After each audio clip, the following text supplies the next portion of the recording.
Hi friends, అందరూ ఎలా ఉన్నారు? మీరంతా బాగుండాలని కోరుకుంటూ ఇక ఎప్పటిలాగే ఈరోజు కూడా ఒక సరికొత్త రియల్ హారర్ స్టోరీతో మళ్ళీ మీ ముందుకు రావడం జరిగింది. ఈ స్టోరీని మొదలు పెట్టబోయే ముందు మీ అందరికీ ఒక చిన్న రిక్వెస్ట్. ఇంతవరకు మీరు ఈ వీడియోని లైక్ చేయకపోతే దయచేసి నా కోసం ఒకే ఒక్క లైక్ చేయండి. ఎందుకంటే మీరిచ్చే ఈ ఒకే ఒక్క లైక్ ఎంతో అమూల్యమైనది. అది మన ఛానల్ యొక్క డెవలప్మెంట్ కోసం ఎంతగానో ఉపయోగపడుతుంది. స్టోరీ మొత్తం విన్న తర్వాత అయినా సరే ఈ వీడియోని లైక్ చేస్తారని ఆశిస్తున్నాను. Coming to the story. ఈరోజు మనతో ఈ స్టోరీ షేర్ చేసుకుంది పావని అనే అమ్మాయి. థ్యాంక్ యూ పావని గారు for sharing your story. And ఈ స్టోరీకి నేను పెట్టిన పేరు ఆ పాఠశాల. పావని లైఫ్లో ఈ ఇన్సిడెంట్ 2006లో జరిగింది. అప్పుడు తను 5th క్లాస్ చదువుతుంది. చాలా చిన్నపిల్ల అయినా సరే తనకు గుర్తున్నవన్నీ కూడా ప్రతిదీ నాతో క్లియర్గా షేర్ చేసుకుంది. స్కూల్లో జాయిన్ అయినప్పటి నుండి ఆ ఇన్సిడెంట్ జరిగి తను భయానికి లోనైందంతవరకు తన జీవితంలో ముఖ్యంగా ఆ ఘటనని గుర్తుండిపోయేలాగా ప్రతిదీ కూడా నాతో క్లియర్గా షేర్ చేసుకుంది. నా స్కూల్ వచ్చేసి ఇళ్ళ మధ్యలో కొంచెం దూరంలో ఉండేది. అలాంటి ఒక స్కూల్లో నేను జాయిన్ అయ్యింది. ఆ స్కూల్ ఎలా ఉంటుంది అంటే చూడటానికి మొత్తం 4 ఫ్లోర్స్ అన్నమాట. గ్రౌండ్ ఫ్లోర్తో కలుపుకొని కింద గ్రౌండ్ ఫ్లోర్లో ఇంటి ఓనర్స్ ఉండేవాళ్ళు. అండ్ మిడిల్ ఫ్లోర్లో ఎల్కేజీ, యూకేజీ అండ్ సెకండ్ ఫ్లోర్లో 10th క్లాస్, 9th క్లాస్ ఇలా అన్ని క్లాసెస్ కలుపుకొని 2 మరియు 3 ఫ్లోర్లలో కలిపి ఉండేవి. మొత్తానికి పైన టాప్లో పిల్లర్స్ ఇలా వేశారు. స్కూల్ ముందు కొంచెం స్పేస్ ఉండేది. కార్లు కానీ బైక్స్ కానీ పెట్టుకోవడానికి ఉండేది. నేను 5th క్లాస్ చదువుతున్నప్పుడు ఆ ఇయర్ ఎండింగ్కి వచ్చేసింది. అందరి స్కూళ్ళల్లో లాగానే మా స్కూల్లో కూడా యాన్యువల్ ఫంక్షన్ డే సెలబ్రేట్ చేయాలనుకున్నారు. అనుకున్న విధంగానే annual day function celebrations start అయ్యాయి. మా స్కూల్లో జరగబోయేటువంటి యాన్యువల్ డే ఫంక్షన్ మా స్కూల్కి దగ్గరలో ఉండేటువంటి ఒక చిన్న గ్రౌండ్లో ప్లాన్ చేశారు. స్కూల్ నుండి అవతలి వైపు కొంచెం ముందుకు నడుచుకుంటూ వెళితే గ్రౌండ్ ఉండేది. ఆ గ్రౌండ్లో యాన్యువల్ డే ప్లాన్ చేశారు. చిన్న సెటప్, తక్కువ మంది పిల్లలు అండ్ ఆ పిల్లల పేరెంట్స్ అందరూ కూడా వచ్చారు, మా అమ్మ మా నాన్నతో సహా. చైర్స్లో పిల్లలందరూ సరదాగా టైం స్పెండ్ చేస్తూ ఆడుకుంటున్నారు. నేను నా ఫ్రెండ్ కావ్య అప్పుడే స్టేజ్ పైన మా డ్యాన్స్ పర్ఫార్మెన్స్ చేసి స్టేజ్ మీద నుండి కిందకి దిగుతున్నాము. కింద భూమి పైన ఉండేటువంటి ఇసుక గులకరాళ్ళు మా పాదాలకి కుచ్చుకొని మాకు చాలా నొప్పి పుడుతుంది. అప్పుడు నేను కావ్యతో ఇలా అన్నాను, కావ్య, మనం చెప్పులు మన క్లాస్ దగ్గరే మర్చిపోయాం. ఇప్పుడు వెళ్ళి మనం మన చెప్పుల్ని తెచ్చుకుందాం, లేకపోతే నేను ఈ నొప్పి భరించలేకపోతున్నాను. కావ్య కూడా అవునే, సరే పద వెళ్ళి తెచ్చుకుందాం అనుకుంటూ మా టీచర్ని పర్మిషన్ అడిగి అక్కడి నుండి వెళ్దామని టీచర్ వైపు నడుచుకుంటూ వెళ్తున్నాం. దగ్గరగా టీచర్కి చేరుకునేసరికి టీచర్ చుట్టూ చాలామంది చిన్నపిల్లలు ఉన్నారు. నెక్స్ట్ పర్ఫార్మెన్స్ ఆ చిన్నపిల్లలదే. మా టీచర్కి ఉన్నట్టుండి ఒక ఆలోచన వెంటనే వచ్చింది. పిల్లలని చాక్లెట్స్ చూపిస్తూ సరదాగా డ్యాన్స్ చేపిస్తే చాలా అద్భుతంగా వస్తుందని చెప్పేసి టీచర్ తన పర్సులో చాక్లెట్ కవర్ని వెతుకుతుంది. తనకెక్కడ తన పర్సులో చాక్లెట్ కవర్ కనబడటం లేదు. తనకు గుర్తొచ్చింది, తను 1వ తరగతిలో స్కూల్లో అక్కడే మర్చిపోయి వచ్చిందని చాక్లెట్ కవర్ని. అప్పుడు మేము టీచర్తో ఇలా అన్నాం, మేడం, మీరు పర్మిషన్ ఇస్తే మేము ఇప్పుడే వెళ్ళి మా చెప్పులు క్లాస్ రూమ్ దగ్గర మర్చిపోయి వచ్చాం, వెంటనే వాటిని తీసుకొని వచ్చేస్తాం. మేడం, అవునా, సరే అమ్మా, త్వరగా వెళ్ళిరండి దయచేసి. అక్కడ మేడంకి తన పర్సులో చాక్లెట్ కవర్ కనబడదు. అరే, చాక్లెట్ కవర్ ఎక్కడ పెట్టానబ్బా అని మేడం వెతుకుతూ ఉంది. తన పర్స్లో ఎక్కడ చాక్లెట్ కవర్ కనబడలేదు. ఆలోచిస్తూ అరే ఫస్ట్ క్లాస్ రూమ్లో నేను మర్చిపోయా, అబ్బా ఎంత పని అయిపోయింది అని మేడం అనుకుంటూ ఉంది. అప్పుడే నేను కావ్య మేడంకి దగ్గరగా చేరుకున్నాను. మేడం, మేము స్కూల్ దగ్గరికి వెళ్తున్నాము, ఇప్పుడే వచ్చేస్తాము, చెప్పులు తెచ్చుకోవడానికి వెళ్తున్నాము.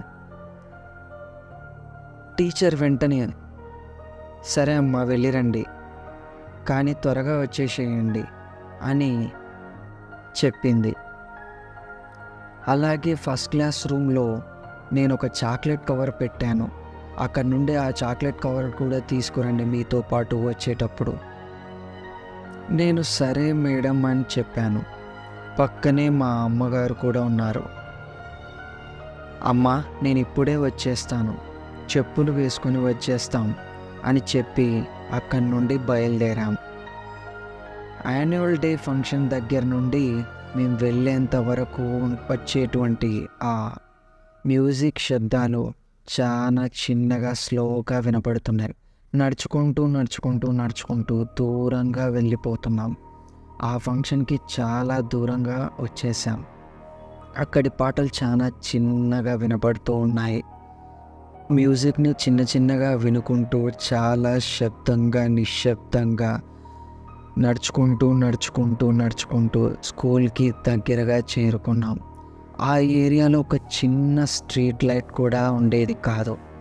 పైన కనబడేటువంటి చంద్రుని ఆ వెలుతురు తప్ప ఇంకా ఎటువంటి వెలుతురు అక్కడ ఉండేది కాదు. ఆ చంద్రుని కాంతిలో, ఆ నిశ్శబ్ద వాతావరణంలో, ఆ కటిక చీకటిలో నేను కావ్యతో ఇలా మాట్లాడుతూ ముందుకు నడుస్తూ ఉన్నా. అరే కావ్య, ఈరోజు మనం డ్యాన్స్ పర్ఫార్మెన్స్ చాలా బాగా చేసాం కదే అనుకుంటూ ఇద్దరం అవునే మనం చాలా బాగా డ్యాన్స్ పర్ఫార్మెన్స్ చేసాం అని మాట్లాడుకుంటూ ఆల్మోస్ట్ స్కూల్కి దగ్గరగా చేరుకున్నాం. ఇంకా గేట్ ఓపెన్ చేసుకొని లోపలికి వెళ్ళాం. స్కూల్ గ్రౌండ్ ఫ్లోర్లో ఇంటి ఓనర్స్ ఉంటారని చెప్పా కదా, వాళ్ళు అన్ని లైట్స్ ఆఫ్ చేసి మా స్కూల్ యొక్క యాన్యువల్ డే ఫంక్షన్ చూడటానికి వాళ్ళు కూడా సరదాగా కొంచెం సేపు టైం పాస్ అవుతుందని వచ్చారు. పిల్లలు కూడా డ్యాన్స్ చేస్తారు కదా అని వెళ్ళారు.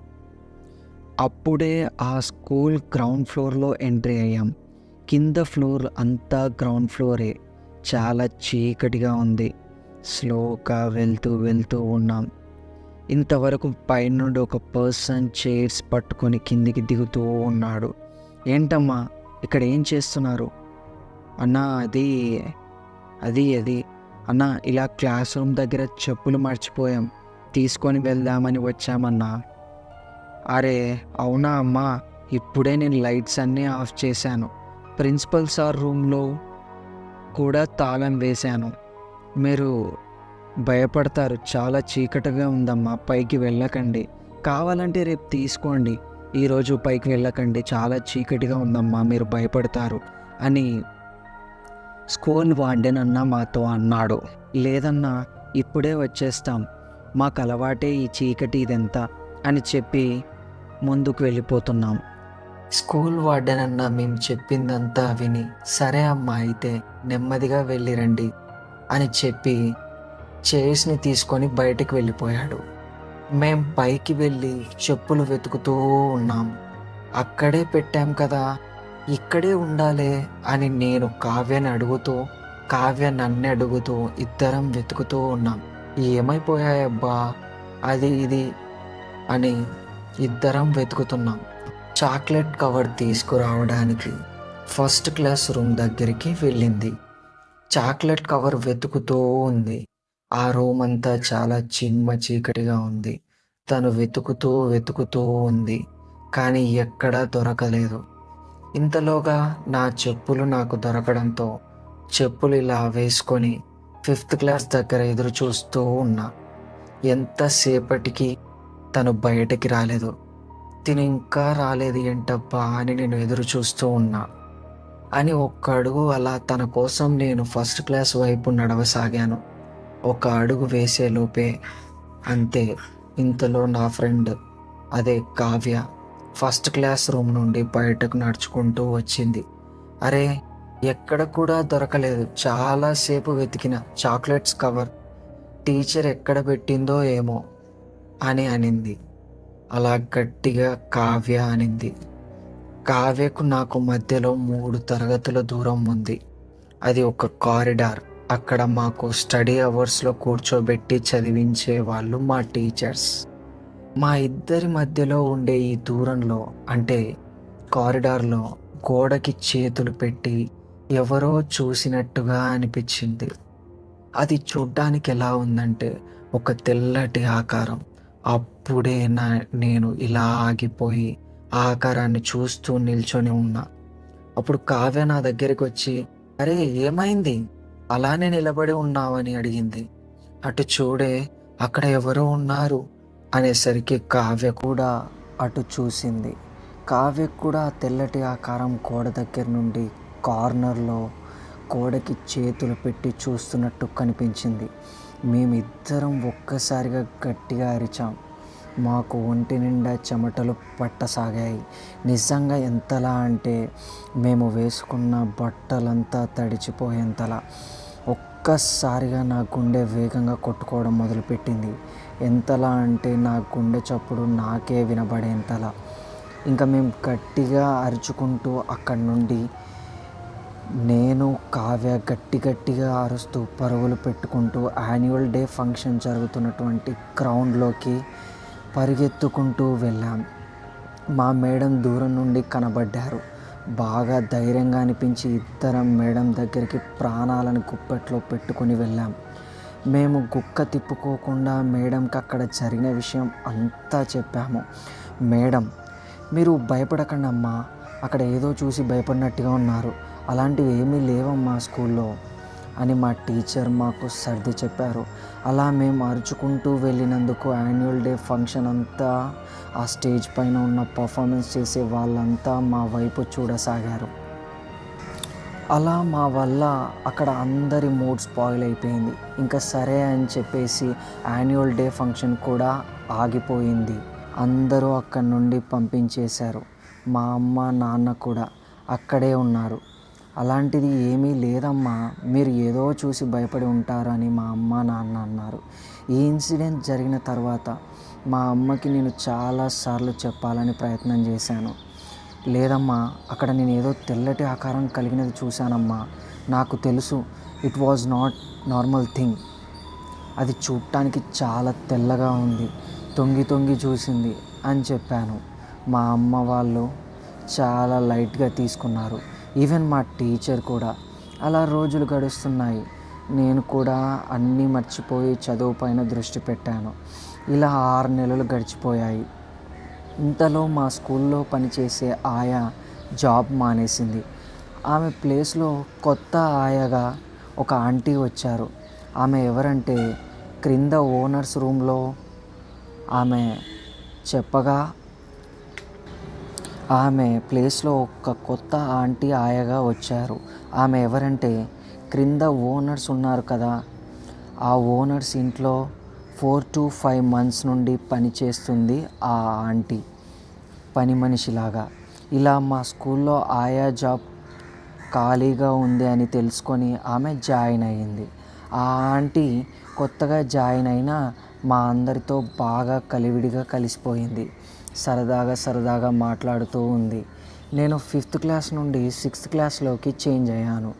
నేను పగలపూట అయినా సరే ఆ ఫస్ట్ క్లాస్ వైపు అస్సలు చూసేదాన్ని కాదు. మేము తాగడానికి వాటర్ తెచ్చుకోవాలంటే ఆ ఫస్ట్ క్లాస్ ముందు వెళ్ళాలి. నాకు భయం వేసి నా ఫ్రెండ్స్తో వాటర్ తెప్పించుకునేదాన్ని. నేను మాత్రం అటువైపు వెళ్ళేదాన్ని కాదు. అలా కొన్ని రోజులు గడిచింది. ఇంతలో కొత్తగా వచ్చిన ఆయా, అదే ఆంటీ, మా బ్యాచ్కి బాగా క్లోజ్ అయిపోయారు. బాగా మాట్లాడుకునే వాళ్ళం. ఆంటీతో మా బ్రేక్ టైంలో చాలా టైం స్పెండ్ చేసేవాళ్ళం. ఒకరోజు ఆంటీకి బాగా లేట్ అయిపోయింది. స్కూల్లో పని చేస్తూ స్కూల్లో ఎవరు లేరు, అందరూ వెళ్ళిపోయారు ఆ రోజు. అప్పుడు సమయం రాత్రి కరెక్ట్ 9 గంటలు అవుతుంది. అక్కడ స్కూల్ అంతా క్లీన్ చేస్తూ ఉంది. ఇంతలో తన వెనకాల నుండి ఏదో తెల్లని నీడ కనిపించింది. వెంటనే అక్కడ పనులు త్వరగా పూర్తి చేసుకొని బయటకు వచ్చారు ఆంటీ. మరుసటి రోజు ఉదయం ఆంటీ పనిలోకి యథావిధిగా వచ్చారు. నేను మా ఫ్రెండ్స్ బ్రేక్ టైంలో ఆంటీతో టైం స్పెండ్ చేస్తూ మాటలో మాట కలుపుకుంటూ రాత్రి జరిగిన విషయమంతా మాకు చెప్పారు. అప్పుడు నేను ఆంటీతో అన్నాను, ఇలా లాస్ట్ ఇయర్ మాకు ఇలానే ఒక తెల్లటి ఆకారం మీకులాగే కనిపించింది, సేమ్ ఇదే ప్రదేశంలోనే కనిపించింది అని చెప్పాను. అప్పుడు నాకు అర్థమైంది మేము చూసింది నిజమే అని. అయితే ఇంతకు ముందు పనిచేసిన ఆయా కూడా ఇలానే జరిగేసరికి మానేసిందనుకుంటా అని ఆంటీ మాతో అన్నారు. చాలా సడన్గా మానేసింది అని ఒక పక్కన ఆంటీకి డౌట్ కూడా వచ్చింది. ఆంటీ వెంటనే కింద ఉన్నటువంటి ఓనర్స్ దగ్గరికి వెళ్ళి అడిగింది. ఎందుకంటే ఆల్రెడీ ఆంటీ వాళ్ళ ఇంట్లో పని చేశారు కాబట్టి. అక్కడే ఓనర్స్ గారి భార్య ముసలావిడ ఇలా అడిగారు, అమ్మ నాకు చాలా జరిగింది నిన్న రాత్రి, ఇలా ఏమన్నా కనబడతాయా, మీరే కదా ఓనర్సు అని అడిగాను. అప్పుడే ఆ ముసలావిడ అలాంటివి ఏమీ లేదమ్మా, ఏమీ జరగలేదు అని ఆంటీతో అన్నారు. ఇలా తెల్లటి ఆకారం చాలామందికి కనిపించేది. ప్రతి ఒక్కరిని భయపెట్టి ఇలా జరుగుతూ ఉండేది. నేను 6th క్లాస్ నుండి 7th క్లాస్కు చేంజ్ అయ్యాను. గ్రౌండ్ ఫ్లోర్లో ఓనర్స్ ఉంటారని చెప్పా కదా, వాళ్ళు మొత్తం 4 మెంబర్స్. ఆ ముసలావిడ, వాళ్ళ కొడుకు కోడలు, వీళ్ళ మనవడు. వాళ్ళు చాలా ప్రశాంతంగా ఉండేవాళ్ళు.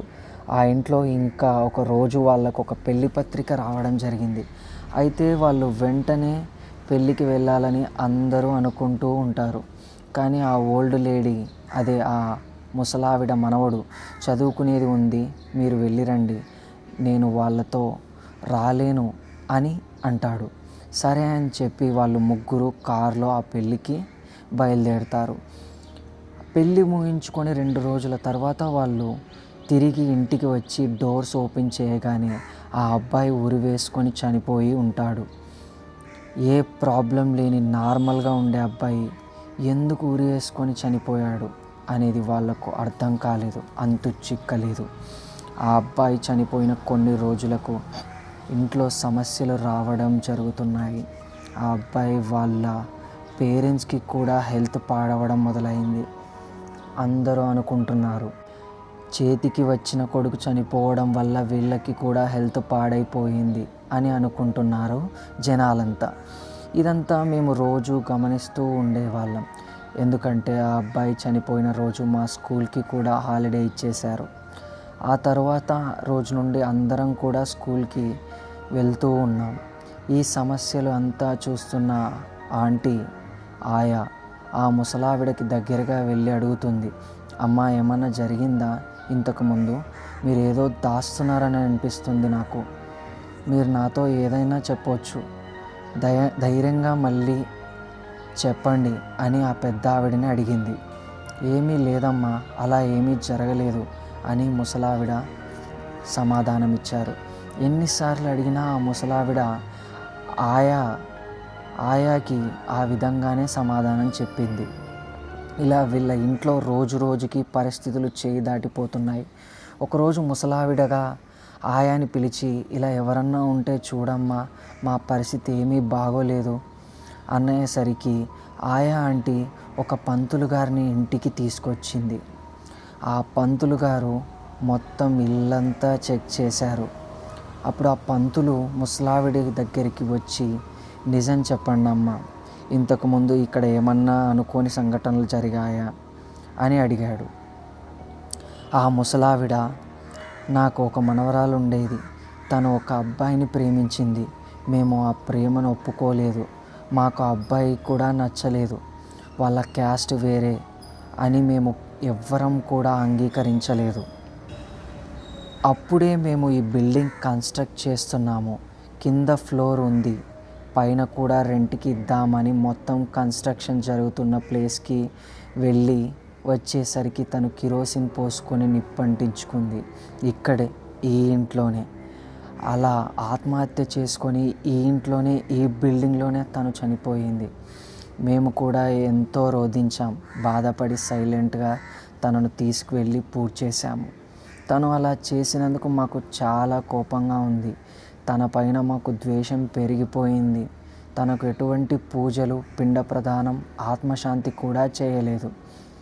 తనను చాలా దూరం పెట్టాం అని పంతులతో ముసలావిడ మొత్తం చెప్పేసింది. ఉంది ఖచ్చితంగా తన ఆత్మే. చాలా కోపంగా ఉంది. మీరు తన ఆత్మకి చేయవలసిన కర్మలు అన్నీ చేసేయండి అని చెప్పి ఆ పంతులు గారు అక్కడి నుండి వెళ్ళిపోయారు. ఆ పంతులు గారు చెప్పినట్టుగానే అన్ని పూజలు, పిండ ప్రదానం, కర్మలు అన్నీ పూర్తి చేశారు. చివరిగా అమ్మాయి సమాధి దగ్గరికి వెళ్ళి మమ్మల్ని క్షమించమ్మా అని వేడుకున్నారు కూడా. తరువాత ఆ కుటుంబంలో మంచి రోజులు మొదలయ్యాయి. ఇలా జరిగింది అంతా స్కూల్ దగ్గరే కాబట్టి పిల్లలంతా మాట్లాడుకునేసరికి నాకు కూడా తెలిసిపోయింది. మా అమ్మా నాన్నలకి జరిగిన విషయమంతా చెప్పాను. అప్పుడు వాళ్ళు బయటకు నన్ను ఆ స్కూల్ నుండి మానిపించేసి వేరే స్కూల్లో జాయిన్ చేశారు. ఈ నా జీవితంలో యథార్థ సంఘటనను మీతో పంచుకుంటున్నాను అంటూ పావని మనతో షేర్ చేసుకున్నారు. ఈ స్టోరీ నచ్చితే సబ్స్క్రైబ్ చేసుకోండి. అదేవిధంగా మన కథ చాలా ఎక్కువ మందికి రీచ్ అవ్వాలంటే లైక్ చేయండి.